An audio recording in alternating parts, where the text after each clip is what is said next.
Thank you guys so much for your questions and your amazing support in response to my live video a few days ago where I decided to come clean, both literally and figuratively, about my struggle with Adderall addiction, overdose, detox, that really happened or started, the detox part, 30 days ago or a little over a month.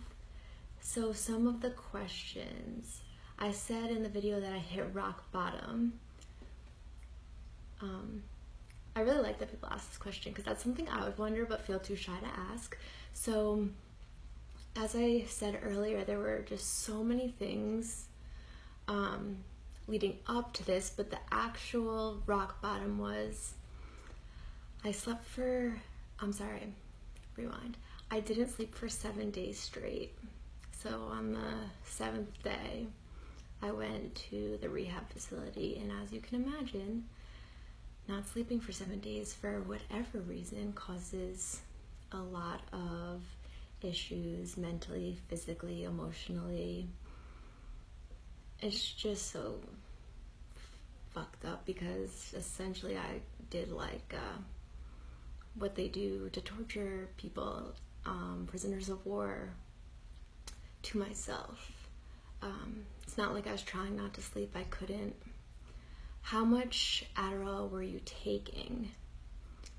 So I was prescribed well over the healthy and legal limit, which was each day 70 milligrams of Vyvanse, 30 milligrams of extended release Adderall XR, and 30 milligrams of the instant release tablets.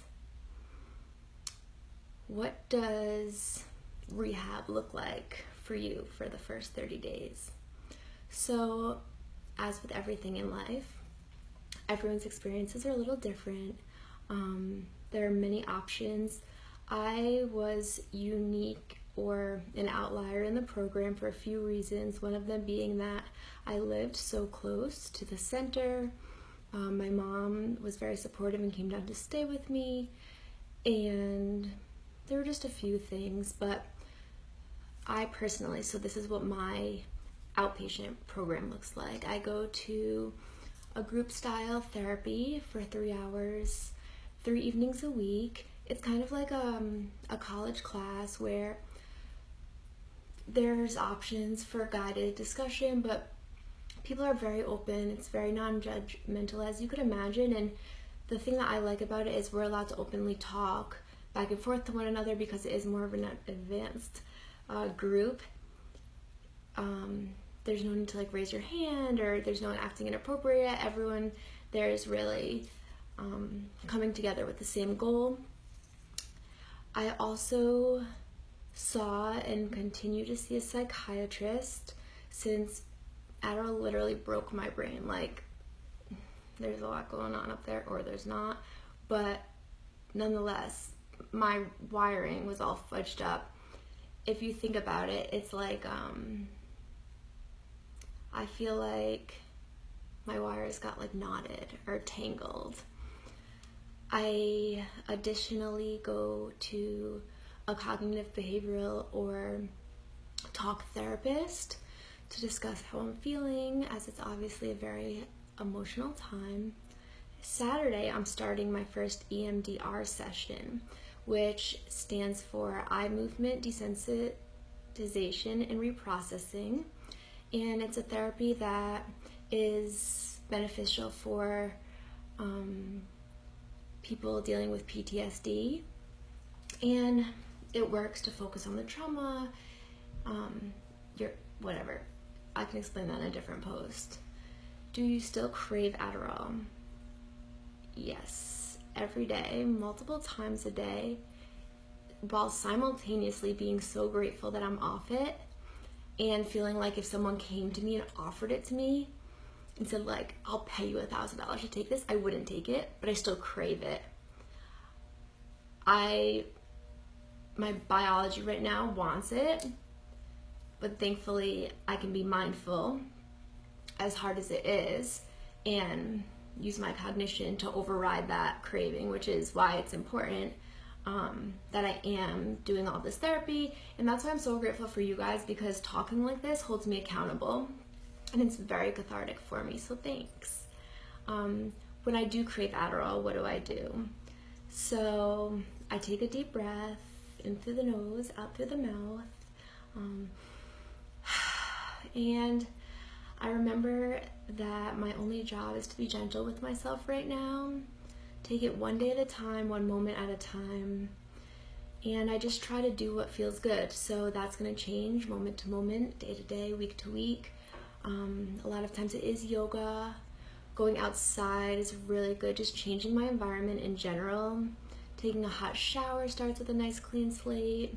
I found it, thanks Elena, I found it so helpful to write or journal. And then on other videos I'll go through kind of how I was feeling week to week, because even after just 4 weeks it's changed so much.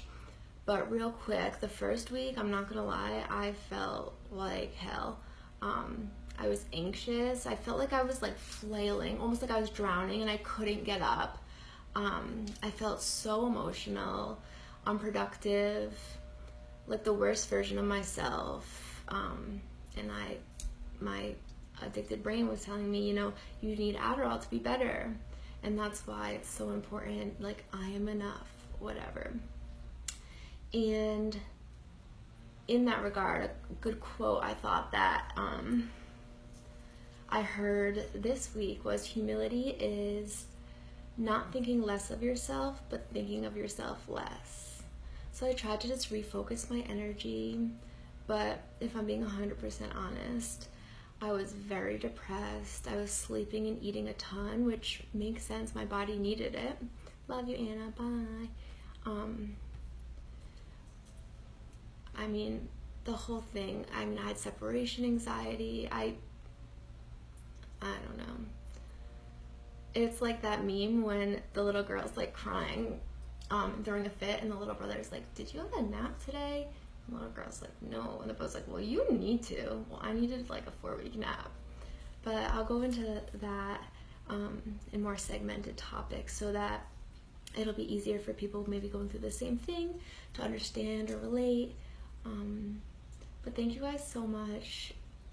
That video that I did the other day, even you guys have been so supportive. Even if you weren't, you were like, suck it, or something mean, I think I would still feel so liberated. But luckily I've got such great feedback about being brave and courageous and just all of these things that are so sweet of you guys, and it really makes me, once again, as my true self always has and is, so grateful and optimistic about humanity.